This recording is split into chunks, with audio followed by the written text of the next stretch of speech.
नमस्कार, ये आकाशवाणी चंडीगढ़ है। अब आप रतिका से प्रादेशिक समाचार सुनिए। पहले इस बुलेटिन के मुख्य समाचार। प्रधानमंत्री नरेंद्र मोदी ने आज लोकसभा में कहा कि भ्रष्टाचार कतई बर्दाश्त न करने की नीति को लोकसभा चुनाव में लोगों का समर्थन मिला है। हरियाणा व चंडीगढ़ सहित देशभर में लागू हुए तीनों नए आपराधिक कानूनों को कानूनविदों, पुलिस अधिकारियों और आम नागरिकों ने न्याय दिलाने में मददगार बताया। ऑस्ट्रेलिया ने अंतर्राष्ट्रीय छात्रों के लिए विद्यार्थी वीजा का शुल्क $710 से बढ़ाकर $1600 किया। भारतीय जनता पार्टी से सांसद बांसुरी स्वराज ने लोकसभा में विपक्ष के नेता राहुल गांधी की संसद की संयुक्त बैठक में की गई टिप्पणी पर नोटिस पेश किया। और हरियाणा सरकार ने स्टिल्ट के साथ 4 मंजिला भवन के निर्माण की अनुमति दी। अब समाचार विस्तार से। प्रधानमंत्री नरेंद्र मोदी ने आज लोकसभा में कहा कि उनकी सरकार पूरी तरह से भारत प्रथम के आदर्श वाक्य से निर्देशित है और भ्रष्टाचार कतई बर्दाश्त न करने की नीति को हाल के लोकसभा चुनाव में लोगों का समर्थन मिला है। श्री मोदी ने कहा कि उनकी सरकार ने सभी के लिए न्याय और किसी का तुष्टीकरण न करने की नीति अपनाई है। प्रधानमंत्री ने लोकसभा में दोनों सदनों की संयुक्त बैठक में राष्ट्रपति द्रौपदी मुर्मू के अभिभाषण के धन्यवाद प्रस्ताव पर जवाब देते हुए कहा कि वे विपक्ष का दर्द समझ सकते हैं। उन्होंने कहा कि दुष्प्रचार के बावजूद विपक्ष को लोकसभा चुनाव में करारी हार का सामना करना पड़ा। श्री मोदी ने आम चुनाव में परिपक्व सोच और समझदारी दिखाने के लिए देश की जनता की सराहना की। प्रधानमंत्री ने कहा कि लोगों ने उनकी सरकार की नीतियों, इरादों और समर्पण पर भरोसा जताया और एनडीए को लगातार तीसरी बार सत्ता में वापस लाने के लिए वोट किया। श्री मोदी ने कहा कि उनकी सरकार सबका साथ सबका विकास के मंत्र के साथ काम कर रही है। चर्चा पर प्रधानमंत्री के जवाब के दौरान विभिन्न मुद्दों पर विपक्षी सांसदों ने विरोध प्रदर्शन किया। लोकसभा अध्यक्ष ओम बिरला ने विपक्ष के आचरण पर नाराजगी व्यक्त की और सदन में व्यवस्था बनाए रखने का आग्रह किया। हरियाणा व चंडीगढ़ सहित देशभर में कल लागू हुए 3 नए आपराधिक कानूनों भारतीय न्याय संहिता 2023, भारतीय नागरिक सुरक्षा संहिता 2023 और भारतीय साक्ष्य अधिनियम 2023 को कानूनविदों, पुलिस अधिकारियों और आमजन ने न्याय प्रक्रिया को आधुनिक बनाने और न्याय दिलाने में मददगार बताया है। हरियाणा के पूर्व पुलिस महानिदेशक और 3 नए आपराधिक कानूनों पर लिखी एक पुस्तक के लेखक डॉ केपी सिंह से आकाशवाणी समाचार ने इस संदर्भ में विशेष बातचीत की।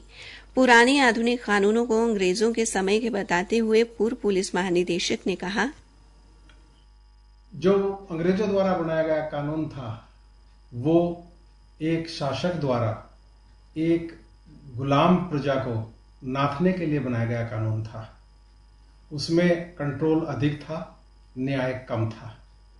और एक नवोदित राष्ट्र में, एक डेमोक्रेटिक सेटअप में नागरिकों के जिस प्रकार के अधिकारों की रक्षा होनी चाहिए थी, शायद वो कानून उन अधिकारों की रक्षा करने में सक्षम नहीं थे।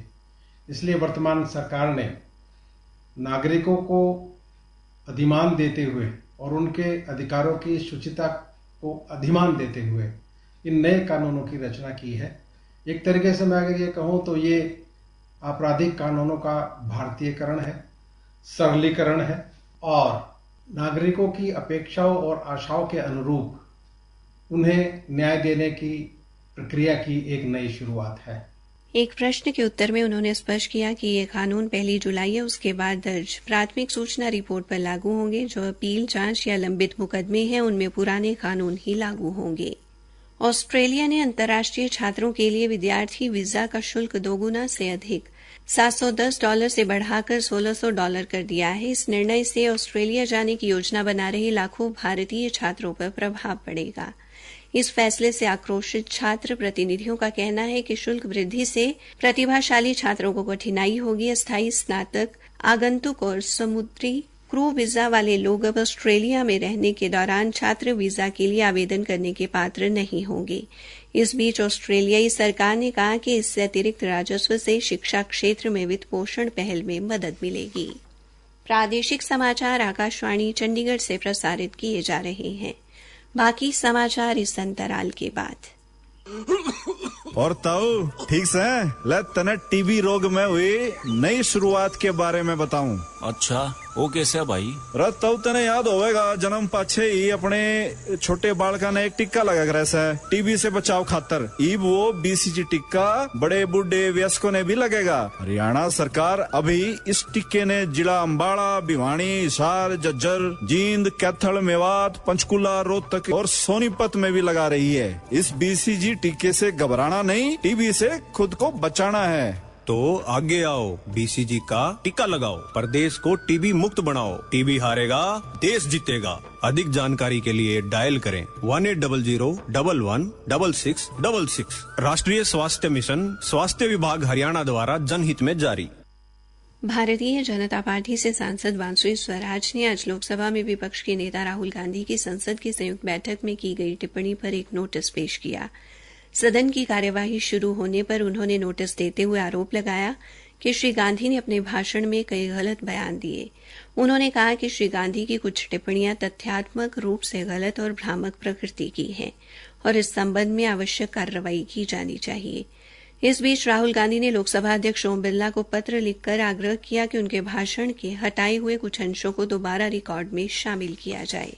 हरियाणा के जींद जिले में अनेक धर्मगुरुओं और सामाजिक लोगों व विश्व हिंदू परिषद ने लोकसभा में नेता प्रतिपक्ष राहुल गांधी द्वारा सोमवार को संसद में दिए बयान को अशोभनीय बताया है।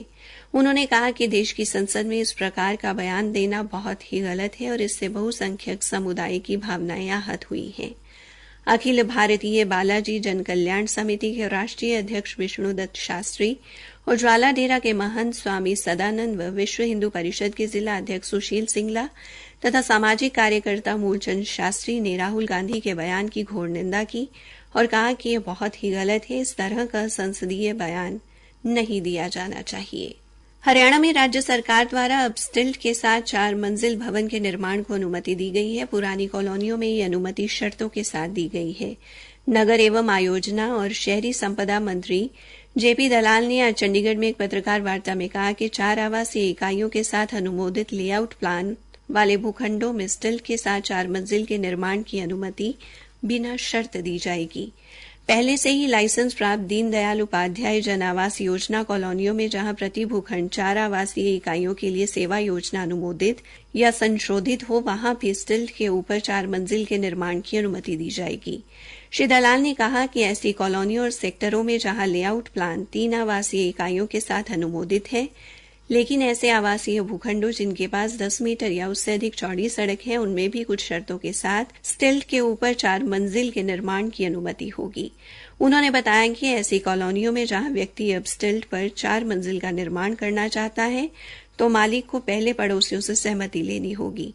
सहमति न मिलने पर साथ लगते मकान से सभी मंजिलों के लिए 1.5 मीटर की जगह छोड़नी होगी। ऐसे में पड़ोसी स्वयं भी भविष्य में स्टिल्ट के साथ 4 मंजिल का निर्माण नहीं कर सकेगा। मंत्री ने स्पष्ट किया कि भूखंड पर पहले से 3 मंजिल व तलघर बनाने की अनुमति और अब स्टिल्ट के साथ 4 मंजिल के निर्माण की अनुमति होने पर आसपास के भूखंड मालिकों की आपसी सहमति के बिना तलघर के निर्माण और साझी दीवार पर भार डालने की आज्ञा नहीं होगी। किसी भी स्थिति में 10 मीटर चौड़ाई और 250 मीटर क्षेत्र से कम के भूखंडों पर तलघर के निर्माण की अनुमति नहीं दी जाएगी। हरियाणा के सेवारत तथा सेवानिवृत्त रक्षा कर्मियों व उनके परिजनों की पुलिस विभाग से संबंधित समस्याओं के त्वरित समाधान के उद्देश्य से पंचकुला में पुलिस मुख्यालय की शिकायत शाखा में डिफेंस हेल्पलाइन नंबर 017225900755 शुरू किया गया है। पुलिस महानिदेशक शत्रुजीत कपूर ने बताया कि पुलिस मुख्यालय में तैनात पुलिस अधीक्षक कानून एवं व्यवस्था को इस हेल्पलाइन का नोडल अधिकारी नियुक्त किया गया है। अंत में मुख्य समाचार एक बार फिर। प्रधानमंत्री नरेंद्र मोदी ने आज लोकसभा में कहा कि भ्रष्टाचार कतई बर्दाश्त न करने की नीति को लोकसभा चुनाव में लोगों का समर्थन मिला है। हरियाणा व चंडीगढ़ सहित देशभर में लागू हुए तीनों नए आपराधिक कानूनों को कानूनविदों, पुलिस अधिकारियों और आम नागरिकों ने न्याय दिलाने में मददगार बताया। ऑस्ट्रेलिया ने अंतर्राष्ट्रीय छात्रों के लिए विद्यार्थी वीजा का शुल्क $710 से बढ़ाकर $1600 किया। इसी के साथ ये समाचार बुलेटिन समाप्त हुआ।